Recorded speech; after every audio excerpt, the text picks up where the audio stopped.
It was a dull afternoon, painted in insipid shades of gray. The town of Waldorf, Maryland, was as mundane as any other. Unremarkable houses, unassuming people, and an undercurrent of ordinary.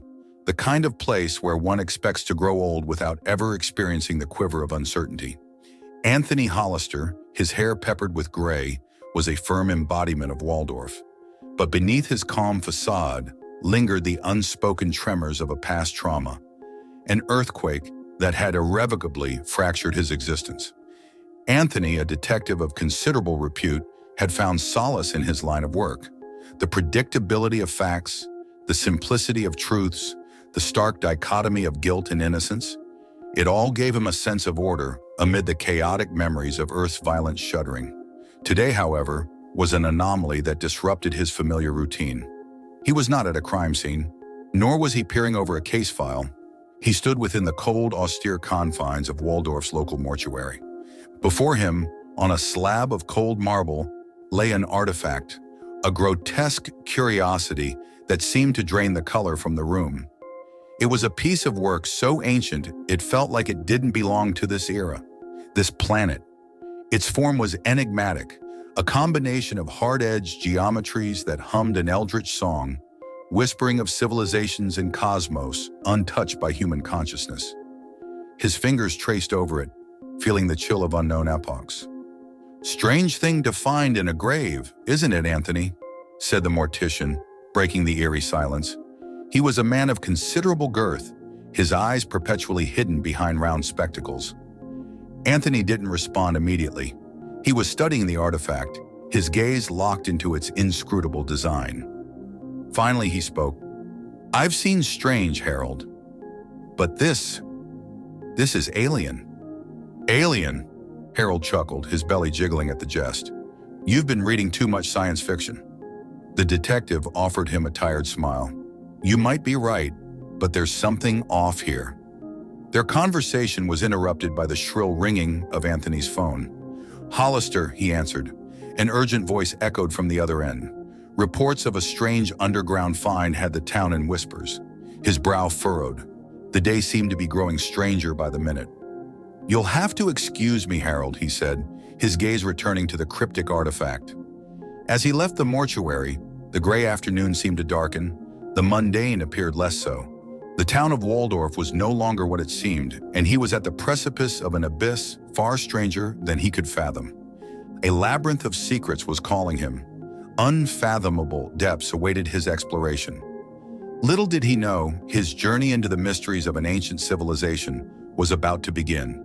And beneath the mortuary shadows of Waldorf, an eldritch song continued to hum, the key to a cosmic horror that was just beginning to stir. There was a hush over Waldorf, a shroud of silence that seemed to muffle the usual mundane noises of the town. Unseen by the unsuspecting townsfolk, something beneath was awakening, resonating with the cryptic object from the mortuary. It was as though a subterranean pulse was beckoning Anthony, luring him into the depths of an ancient enigma buried beneath the town. The investigation led him to the edge of the town, to a gaping fissure that had opened overnight, a yawning mouth that promised revelations of an era lost to the sands of time. He gazed into the abyss, his heart pounded with an apprehension he hadn't felt since the earthquake. The chasm was unnatural, an irregular blemish on the Earth's skin that whispered of alien origins. "We found something, Detective," a workman said, breaking his reverie. He gestured for Anthony to follow him, leading him into the fissure's maw. The descent was arduous. As they went deeper, he couldn't help but feel a strange familiarity, an uncanny resonance between the artifact and the labyrinthine paths of the underground settlement. He was led to a vast chamber at the heart of the labyrinth. The room hummed with an unknown energy, the same eldritch song that the artifact had sung. The walls were etched with strange glyphs and carvings, a language far removed from any known human civilization. The designs echoed the facets of the artifact, threading an intricate connection between the surface and the subterranean. He felt an inscrutable pull, an unknown force that anchored him to this unearthly place. "Detective," the workman's voice echoed, laden with trepidation. "Look at this." He pointed at a strange pattern on the wall, a depiction of what seemed to be Beings, not humans, but figures of a civilization far advanced and alien. The etchings seemed to move, to breathe with a life of their own. He couldn't tear his gaze away. "I can't make sense of it," the workman confessed, his voice barely a whisper. Anthony took a step closer, his hands hovering over the etchings. "We may not have to," he said, his voice trailing off as his fingers made contact with the glyphs. A surge of visions clouded his mind, memories of an alien race that danced at the periphery of his understanding. The transformation was subtle, almost invisible. A slight dilation of the pupils, a barely perceptible shiver coursing through his body. Yet within the confines of his mind, an avalanche had been set loose. He was on the precipice of understanding, the brink of a reality far removed from human comprehension. As he ascended from the chthonic echoes, he knew he was no longer the same man who had descended into the abyss. His gaze lingered on the mouth of the fissure. Beneath him, the whispers of the ancients reverberated, echoing the artifact's eldritch song, a melody of cosmic horror. His journey into the unknowable had only just begun. When Anthony emerged from the subterranean labyrinth, he noticed that the world had subtly shifted. The gray skies of Waldorf seemed darker, tinged with an otherworldly hue. The town's usual rhythm was out of sync, the mundane oscillations veering into the extraordinary. It was as though reality itself had begun to fracture, to give way to a universe unknown to human consciousness. As he walked through the town, he saw them, the aberrations, people, his neighbors, their physical appearances subtly warped, their mannerisms just off-kilter enough to disconcert. They moved with an alien fluidity, their voices echoing the strange eldritch song he had first heard within the artifact and the subterranean labyrinth. Conversations became a struggle. The townsfolk's words began to hold different meanings, laced with the alien language from the underground. Their faces took on strange angles in the corner of his eye, their expressions shifting into those of the beings depicted in the glyphs. His previous fears and traumas seemed to recede, replaced with the dread of these celestial aberrations. Even he was changing. He could feel it, an undercurrent that was slowly altering his physical and mental faculties. His senses were sharper, his thoughts filled with images and languages that were not his own. He could feel his humanity slipping, giving way to a new alien existence. In the midst of this, he clung to his defining traits, his bravery, his persistence. He couldn't let himself be swept away by this tide. Despite the horrifying metamorphosis, he kept his focus on the mystery at hand. He revisited the mortuary, the genesis of this cosmic horror. Harold the mortician was different as well. His eyes, usually hidden behind his spectacles, held a strange glow, an inhuman intelligence. "The artifact is just the beginning, Anthony. There is more to come, more to understand," he spoke, his voice echoing the same eerie melody. Harold was right. The artifact was just a key, a gateway to a universe far beyond their understanding. Anthony looked at his own reflection in the polished surface of the artifact. His features were changing, contorting into something alien. Yet in the depths of his transformed eyes, a spark of humanity remained, stubborn and persistent. He would face this cosmic horror, embrace the celestial aberrations, and remain true to himself, no matter the cost.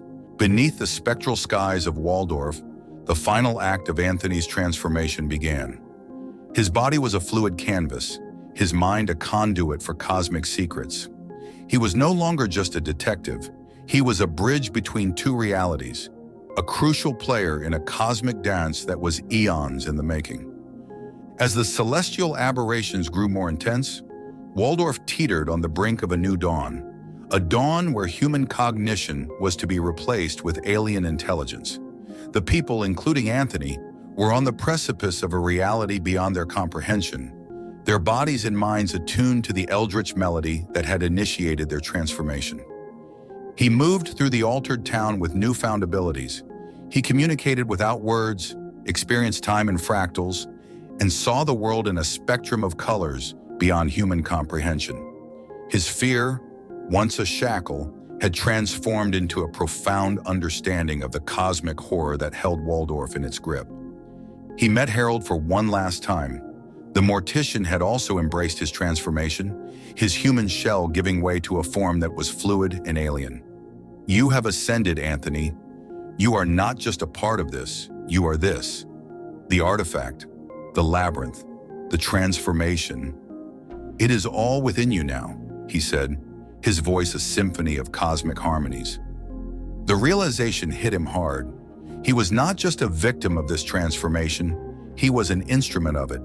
His human instincts urged him to resist, but the eldritch understanding coursing through him knew better. This was evolution, terrifying and fascinating in equal measure.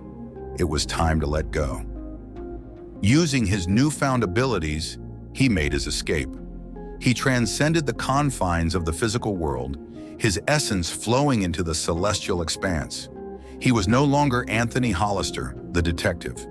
He was a being of cosmic horror, an entity born of celestial aberrations. His existence, once confined to the mundane town of Waldorf, was now a part of the infinite universe. As he left, Waldorf returned to its previous state. The townsfolk woke from their eldritch trance, oblivious to the cosmic dance they had partaken in. Life continued as if nothing had happened, the town's gray skies returning to their mundane hues.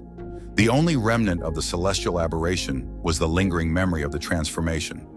Despite the horrors he had witnessed and experienced, he felt a strange sense of peace in his new form. His previous traumas and fears were inconsequential in the face of the cosmic horror he had embraced.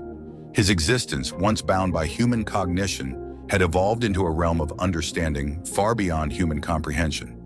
He had ascended, his life irrevocably changed. His reality, once firmly grounded in the ordinary, was now a part of the universe's terrifying vastness. The story of Anthony Hollister, the detective, had ended. But the tale of the Ascended was just beginning. Thank you for watching. If you enjoyed the video, like it and subscribe to our channel, where you can find more similar stories, and click on the bell icon to never miss one. There is plenty more cosmic horror to come from the Eldritch Tales Factory. Stay tuned, and until next time.